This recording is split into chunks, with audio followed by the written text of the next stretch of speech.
जन्माष्टमी कब मनाओगे?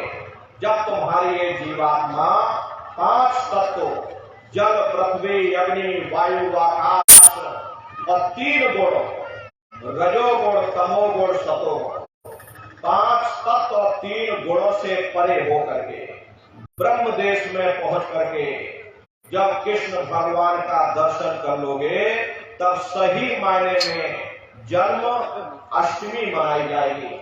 वहां कृष्ण भगवान का दर्शन करने के बाद फिर तुम्हारी जीवात्मा तीसरे मंडल के शब्द को पकड़ करके तीसरे मंडल की चढ़ाई करती है।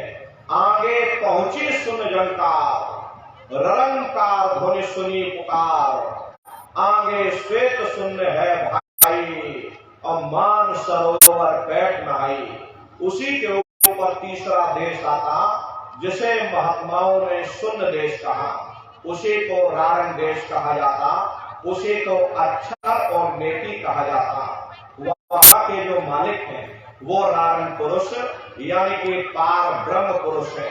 वहां किन्नरी और सारंगी 2 ध्वनि उस लोक में गूंजती रहती हैं और पार ब्रह्म पुरुष का जो स्वरूप है वो पूर्णमासी के चंद्रमा के समान बड़ा ही मनमोहक स्वरूप है।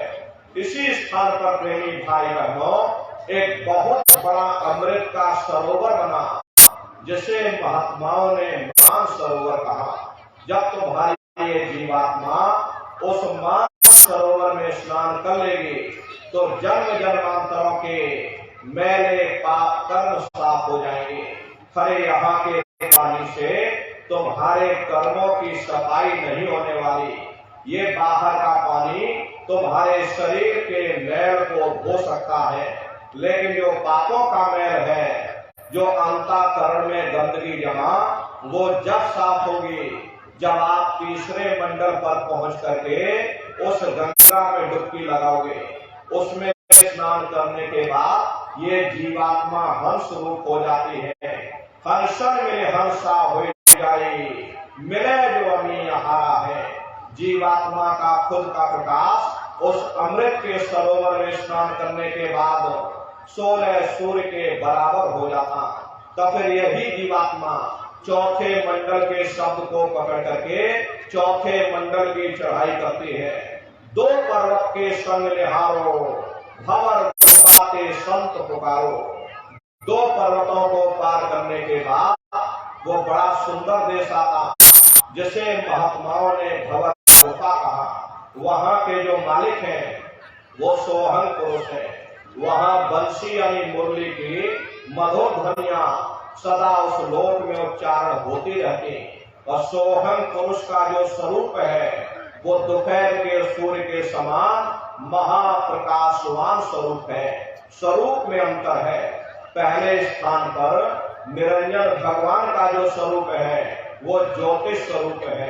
दूसरे स्थान पर ब्रह्म का जो स्वरूप है वो सुबह के लाल सूर्य के समान है। तीसरे स्थान पर पार ब्रह्म का जो स्वरूप है वो पूर्णमासी के चंद्रमा के समान है। चौथे स्थान पर सोहंग पुरुष का जो स्वरूप है वो दोपहर के सूर्य के समान महाप्रकाशवान स्वरूप है। वहां के धनी का दर्शन करने के बाद साके बड़े धाम सतना और 3 बजे सतलोक ठिकाना। सोहंग देश के ऊपर वो 5वां देश आता जिसे महात्माओं ने सचखंड देश कहा। वो सचखंड देश अजर अमर अविनाशी सदा एक रस रहने वाला देश है। वहां न काल है न कर्म है, न दुख है न संताप है, न पुण्य है न पाप है। जो जीवात्माएं वहां पहुंच जाती हमेशा के लिए जन्म मरण के बंधनों से आजाद हो जाती। वहां के जो मालिक हैं वो सतपुरुष भगवान हैं जिनके रोम रोम में खरबों खरब सूरज चांद सितारे प्रकाशमान। वही हमारे आपके सच्चे मालिक हैं, वही हमारे आपके सच्चे पिता हैं। हमको आपको वही से नीचे उतारा गया। फिर शब्द को पकड़ करके शब्द शब्द पौड़ी पर चढ़कर पहुंचो सचखंड सतनाम। शब्द की सीढ़ी हर मंजिल पर लगा रखी।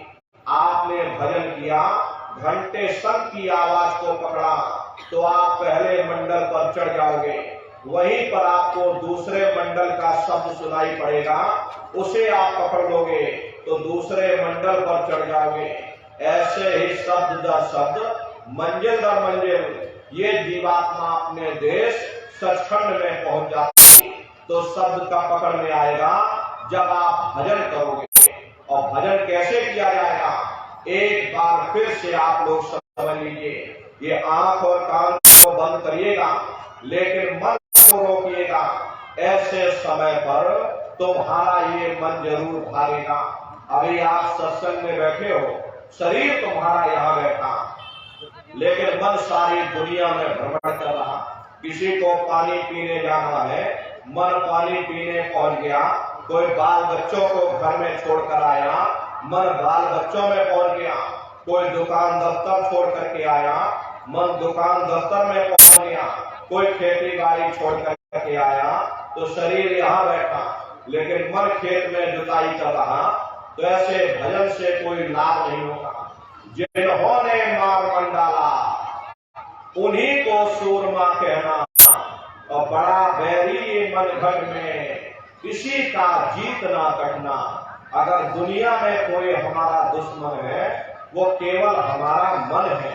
ये मन रूपी रावण कब मरेगा, जब 9 द्वारों पर फतेह हासिल करके तुम यहाँ 10वें द्वार पर चढ़ जाओगे, तब सही मायने में दशहरा मनाई जाएगी।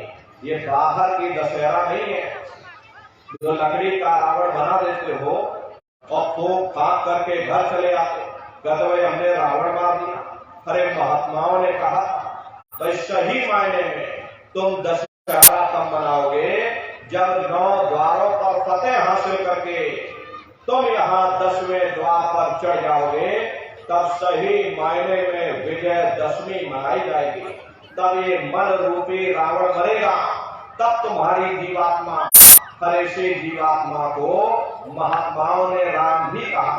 अरे आपकी धर्म पुस्तकों में लिखा है, एक राम दशरथ का बेटा, एक राम घट घट में लेता, एक राम का सकल पसारा, और एक राम है सबसे न्यारा। एक वो राम है जो अयोध्या के वासी है, और एक राम घट घट में लेते, यानी हमारे आपकी जीवात्मा जो हर एक के अंदर मौजूद है। महात्माओं ने कहा भाई एक वो राम है, और एक राम का सकल पसारा, यानी पहले स्थान के मालिक वो निरंजन भगवान, जिनको दुनिया त्रिलोकीनाथ कहती है, जिनका ये पूरा पसारा पूरा संसार है।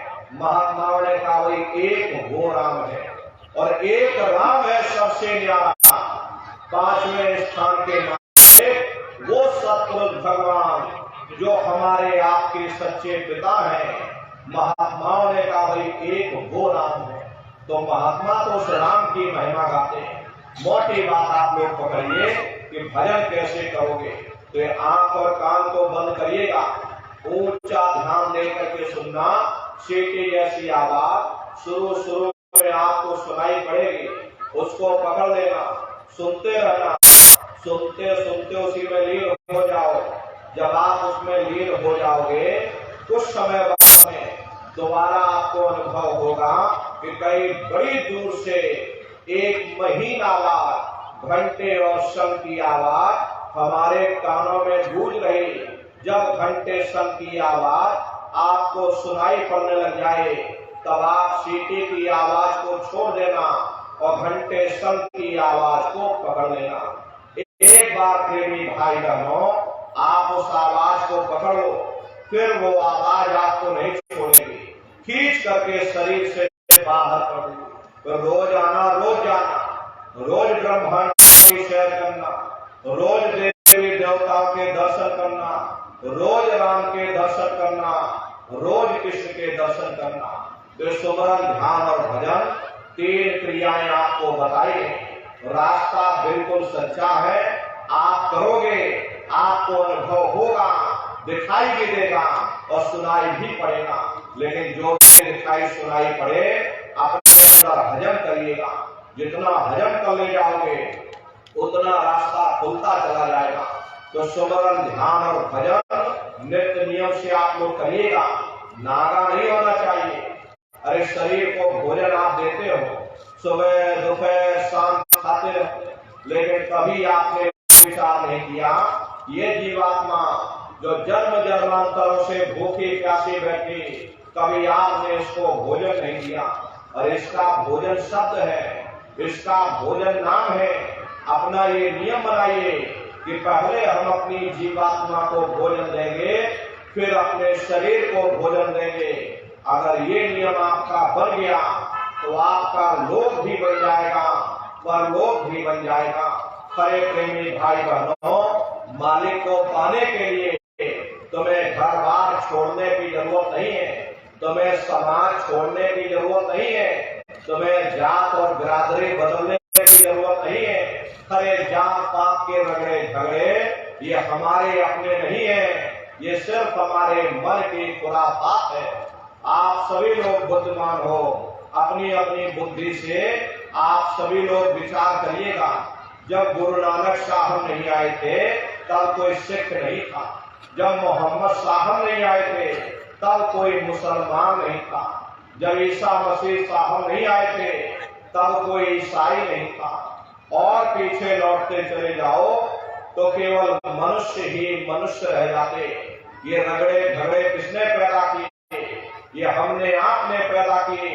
अरे कोई भी महात्मा यहाँ पर आकर के ना कोई कौम बनाने आता, ना कोई महात्मा यहाँ पर मजहब चलाने आते, ना कोई यहाँ पर पंथ चलाने आते, और ना ही आप हमारे हाथों में ये डंडे और तलवारें देने के लिए आते हैं। अरे आप तो सच्चा मार्ग, सनातन मार्ग समझाने के लिए इस धरा भूमि पर शरीर रूप में अवतरित होते हैं। इसीलिए महात्मा कहते हैं कि भाई जाते पाते पूछ नहीं कोई, हरि का भज सो हरि का होई।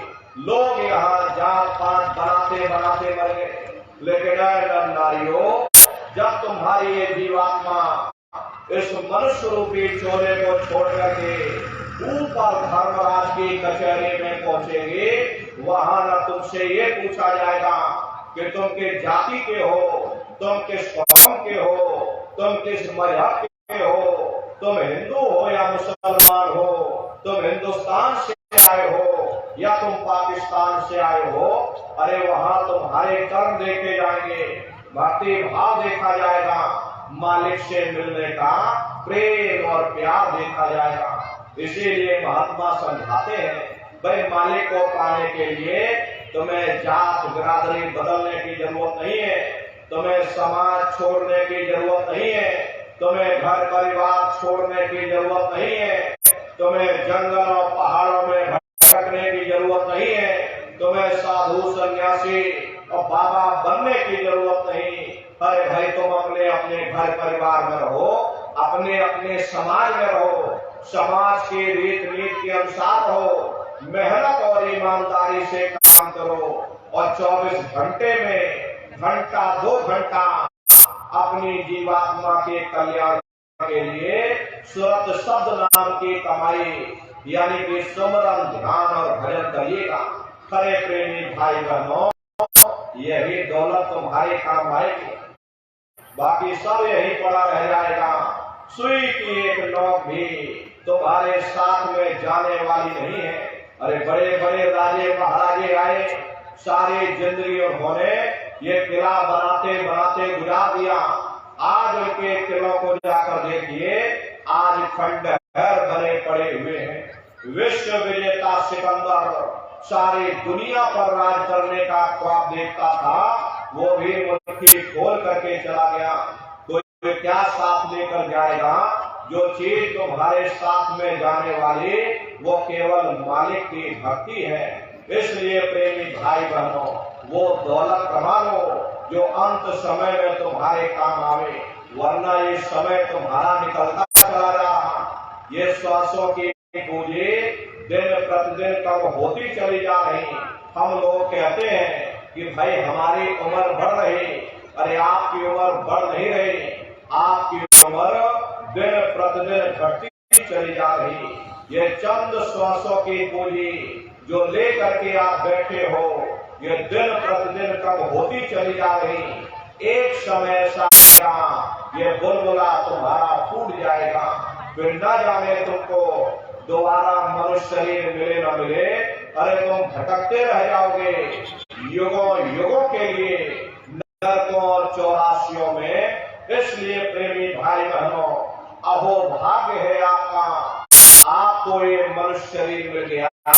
इस मनुष्य रूपी मंदिर में बैठ करके वो आत्मधन कमा लो, वो रूहानी खजाना कमा लो, जिससे तुम्हारी जीवात्मा का कल्याण हो जावे। तो सुमरन ध्यान भजन नित्य नियम से आप लोग करिएगा और सभी लोग शाकाहारी रहना, क्योंकि हमारे गुरु महाराज ने शाकाहार पर विशेष जोर दिया। हमारे गुरु महाराज बराबर कहते थे, बच्चे बच्चियों तुम लोग शाकाहारी रहना, शाकाहार का प्रचार करते रहना, इसी से देश और दुनिया में भारी परिवर्तन होगा। हरे नर नारियों, परिवर्तन कोई कानून बनाने से नहीं होता, परिवर्तन कोई आंदोलन करने से नहीं होता, परिवर्तन कोई तोड़ फोड़ करने से नहीं होता। परिवर्तन तब होता है जब लोगों के विचार बदलते हैं, लोगों की भावनाएं बदलती हैं। विचार जब बदलेंगे जब लोगों का खान पान शुद्ध होगा। देशी कहावत है कि जैसा खाए अन्न वैसा होए मन। जब इंसान पशुप्रति भोजन करेगा उसकी बुद्धि स्वतः ही पशुओं जैसी हो जाएगी, सोच विचार उसका चिंतन स्वतः ही पशुओं जैसा हो जाएगा।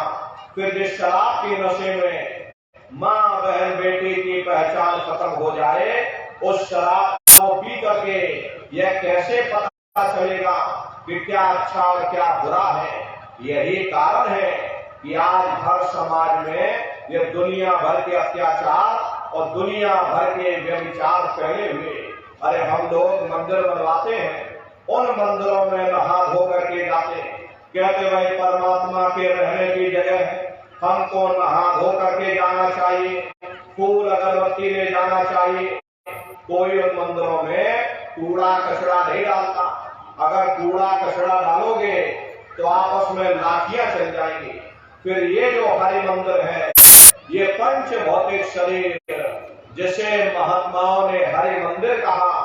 हर इसमें तुम हाड़ मांस के लोथड़े डालते हो, इसमें तुम शराब के कटरे डालते हो। अपने बनाए हुए ईट गारे के मंदिर की कदर करोगे और परमात्मा के बनाए हुए इस हरि मंदिर को तुमने जीते जी कब्रिस्तान बना दिया तो सख्त सजा मिलेगी। हरे महात्माओं ने लिखा है कि तिल भर मच्छी खाई के और कोटि गौ दान, काशी करवट जा मरे निश्चय नरक निदान। यदि तिल भर भी मच्छी खा करके फिर चाहे कोटान कोट गौ का दान करो और काशी में जा करके मत्था रगड़ते रगड़ते अपनी पूरी जिंदगी वहां पर गुजार दो, फिर भी तुमको तुम्हारे गुनाहों की सजा मिलेगी। कोई बच नहीं सकता, क्योंकि एक कर्म भूमि है। यहाँ तुम जैसा कर्म करोगे वैसा ही फल तुमको मिलेगा। देखिए इस कर्म भूमि पर कृष्ण भगवान तक नहीं बच पाए। उस समय बाली को छिप करके बाण मारा, वही बाली कृष्ण अवतार में बहेलिया बन करके आ गया। कृष्ण भगवान के पैरों में पद्म चमकता था, हिरण की आंख समझ करके और बहेलिये ने निशाना मार दिया। जब पास में आकर के देखा कृष्ण भगवान थे, अफसोस करने लगे, लेकिन कृष्ण भगवान ने उसको समझाया, इसमें तुम्हारा कोई दोष नहीं। उस समय हमने तुमको मारा, आज तुमने हमको मार दिया, हमारा तुम्हारा अदला बदला पूरा हो गया। कर्म प्रधान विश्व रचना का, जो जस करे सो तस पंचाका। ये कर्मों का ऐसा देश है, यहाँ तुम जैसे बीज बोगे वैसे ही फसल काटोगे। इसलिए प्रेमी भाई बहनों, आप सभी लोग शाकाहारी रहिएगा। शाकाहार का प्रचार अपने अपने क्षेत्रों में बराबर आप लोग करते रहे। अरे प्रेमी भाई बहनों, कोई ऐसा नशा मत करना जिससे बुद्धि तुम्हारी पागल हो जाए। घर में माँ बहन बेटी की पहचान खो दो। प्रेमी भाई बहनों, ये तरह तरह की बीमारियां जो आज के समय में आ रही, इसका मुख्य कारण यही है, लोगों का खान पान दूषित हो चुका। हर इंसानों के खून में जानवरों का खून मिल जाएगा, जानवरों के कीटाणु मिल जाएंगे, तो न जानवरों की दवा काम में आएगी और न इंसानों की दवा काम में आएगी। परिणाम क्या होगा? ऐसी महामारियां फैलेंगी। इसलिए प्रेमी भाई बहनों, आप राम को मानते हो, आप कृष्ण को मानते हो, तो उनके आदर्शों पर ही चलो। क्योंकि राम ने कभी नहीं कहा कि तुम मांस खाओ, मछली खाओ, तुम अंडा शराब का सेवन करो। कृष्ण ने कभी नहीं कहा कि तुम मांस मछली अंडा शराब का सेवन करो। सभी महात्मा, कबीर, नानक, दादू दरिया, भीखा, रविदास, पलटू, जगजीवन, जितने भी महात्मा हुए, राम हुए, कृष्ण हुए, ईसा, मूसा, मोहम्मद शाह हुए, जितने भी महात्मा धरती पर आए, सभी महात्मा यही कहकर गए कि अहिंसा परमो धर्मा। इसलिए प्रेमी भाई बहनों, आपसे हमारी प्रार्थना है कि आप लोग शाकाहारी रहिएगा। कोई ऐसा नशा मत करना जिससे बुद्धि तुम्हारी पागल हो जाए। अरे प्रेमी भाई बहनों, जब हम किसी चीज को बना नहीं सकते हैं तो मिटाने का अधिकार हमारे पास नहीं है। इसलिए प्रेमी भाई बहनों, आप सभी लोग शाकाहारी रहिएगा और शाकाहार का प्रचार अपने अपने क्षेत्रों में करते रहिएगा। अरे धर्म का प्रचार है, सतयुग कैसे आएगा, राम राज कैसे आएगा? राम राज कोई भाषण देने से नहीं आने वाला। राम राज जब आएगा, जब आप लोग धर्म का प्रचार करोगे, और धर्म का प्रचार करने की जिम्मेदारी हम सभी प्रेमी भाई बहनों की है। क्योंकि प्रेमी भाई बहनों, हम सभी लोग अपने गुरु के जलाए हुए चिराग हैं। अगर एक एक चिराग एक एक गांव में पहुंच जाएगा, ये पूरा गांव प्रकाशवान हो जाएगा, ये पूरा समाज प्रकाशवान हो जाएगा। गुरु महाराज के संदेशों को जन जन के बीच में पहुंचाने की जिम्मेदारी हम सभी प्रेमी भाई बहनों की है। गुरु महाराज कहके गए कि बच्चा, गांव गांव में तुम भजन केंद्र की स्थापना करो, गांव गांव के लोग भजन करने लग जाएं, गांव गांव में सत्संग होने लग जाए, गांव गांव के लोग शाकाहारी हो जाएं, गांव गांव के लोग सदाचारी बन जाएं, आंखों में मां बहन बेटी की पहचान कायम हो जाए। जब हमारा गांव बदल जाएगा, ये पूरा समाज बदल जाएगा, निश्चय ही कलयुग में सतयुग आ जाएगा। इसलिए प्रेमी भाई बहनों, धर्म के प्रचार में आप सभी लोग अपना अपना योगदान दीजिएगा। देखिए, हमारे गुरु महाराज ने एक अच्छे समाज के निर्माण के लिए, चरित्रोत्थान के लिए, लोगों को शाकाहारी सदाचारी बनाने के लिए 116 वर्ष की आयु तक अथक मेहनत और परिश्रम किया। हमारे गुरु महाराज ने अपने गुरु की याद में मथुरा आश्रम पर इतना विशाल मंदिर बनवाया। गुरु महाराज हमारे कहते थे, बच्चा, मंदिर का जीता जागता देवता वहाँ बैठ करके बरकत बांट रहा। अरे आप लोग आइए, वहाँ कोई रुपया पैसा नहीं चढ़ाया जाता, कोई चंदा चुटकी नहीं। अरे आप लोग आए, मंदिर के देवता के सामने अपनी एक बुराई को चढ़ा दीजिए। वहाँ पर बुराई चढ़ाई जाती है कि हम आज से मांस मछली नहीं खाएंगे, हम आज से अंडा शराब का सेवन नहीं करेंगे, हम आज से झूठ नहीं बोलेंगे, हम आज से किसी को धोखा नहीं देंगे। आप अपनी एक बुराई चढ़ा दो, आपकी एक मनोकामना पूरी होगी। ऐसा वरदानी मंदिर गुरु महाराज ने अपने गुरु की याद में मथुरा आश्रम पर बनवाया। तो आप लोग पधारिएगा मथुरा दरबार में, मंदिर के देवता का दर्शन दीदार लाभ प्राप्त करिएगा, अपनी एक बुराई को चढ़ाइएगा, एक मनोकामना पूरी होगी। प्रेमी भाई बहनों, अपने मथुरा आश्रम पर देखिए अभी होली का कार्यक्रम, आगे होली आने वाली, होली का कार्यक्रम मथुरा आश्रम पर मनाया जाएगा। प्रेमी भाई बहनों, होली के अवसर पर आप सभी लोग पधारिएगा। ये 3 दिवसीय होली का कार्यक्रम 7, 8, 9 3 प्रेमी भाई बहनों 7 से 9 मार्च तक ये होली का कार्यक्रम मथुरा दरबार में मनाया जाएगा। देश के कोने कोने से दसियों लाख की संख्या में सत्संगी प्रेमी भाई बहन मथुरा दरबार में पधारते हैं। उनके रहने ठहरने के लिए वहां पर टेंट, रावटी, डेरे लगाए जाते हैं। अलग अलग जिलों के भंडारे भी चलाए जाते हैं। प्रेमी भाई बहनों, हजारों हजार की संख्या में वहां पर भंडारे चलते हैं। अपना बहुत बड़ा आश्रम है। अब आप कहोगे कितनी भीड़ होगी तो हम कहाँ रहेंगे? तो अपना बहुत बड़ा आश्रम है।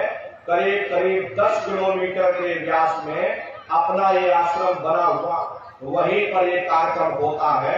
अपने आश्रम पर गुरु महाराज की गौशाला भी है। गुरु महाराज के पास कुल 2 गाय थी।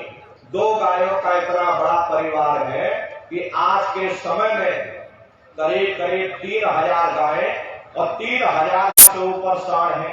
गौशाला है और नंदीशाला अलग है। हमारे यहाँ किसी को बाहर नहीं भेजा जाता, चाहे गाय हो या चाहे बैल हो, किसी को बाहर नहीं भेजा जाता, क्योंकि गुरु महाराज कह करके गए थे कि बच्चा इनको यही रखना, यही सेवा पानी करना।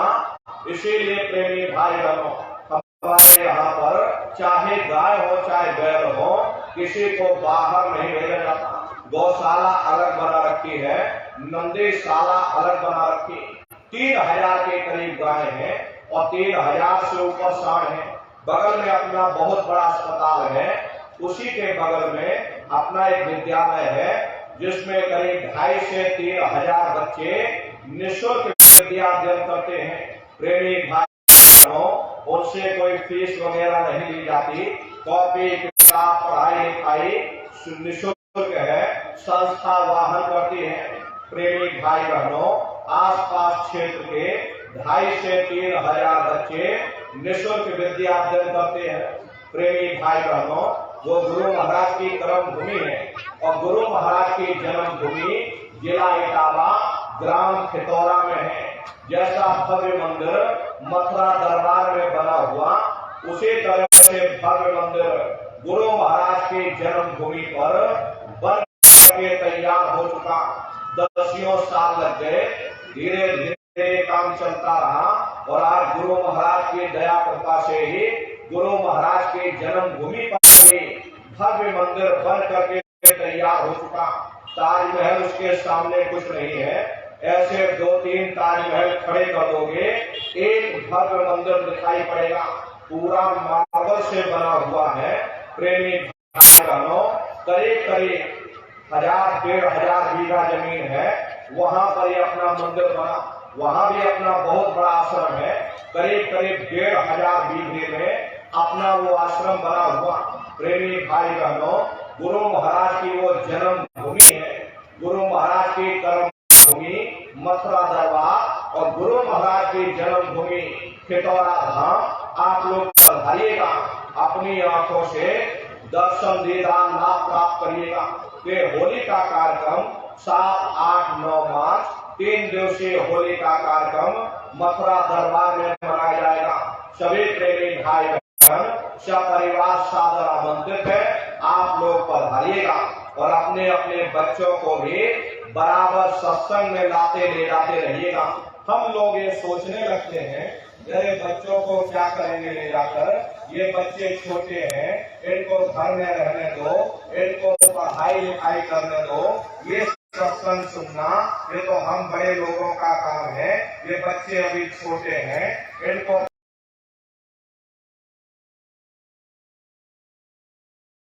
पढ़ाई लिखाई करने दो। अभी इनकी पढ़ाई लिखाई की उम्र है। ये हमारी आपकी गलत धारणा है। प्रेमी भाई बहनों, पढ़ाई लिखाई जरूरी है। हम ये बात मानते हैं कि आज के भौतिक युग में शिक्षा बहुत जरूरी है। हमको भी गुरु महाराज ने पढ़ाया लिखाया। हम भी पहले 10वीं किए, 10वीं के बाद फिर हमने 12वीं किया, 12वीं के बाद फिर हमने बीए किया, बीए करने के बाद फिर हमने एलएलबी किया, एलएलबी करके वकील बने। गुरु महाराज ने हमको भी पढ़ाया लिखाया, लेकिन पढ़ाई लिखाई के साथ साथ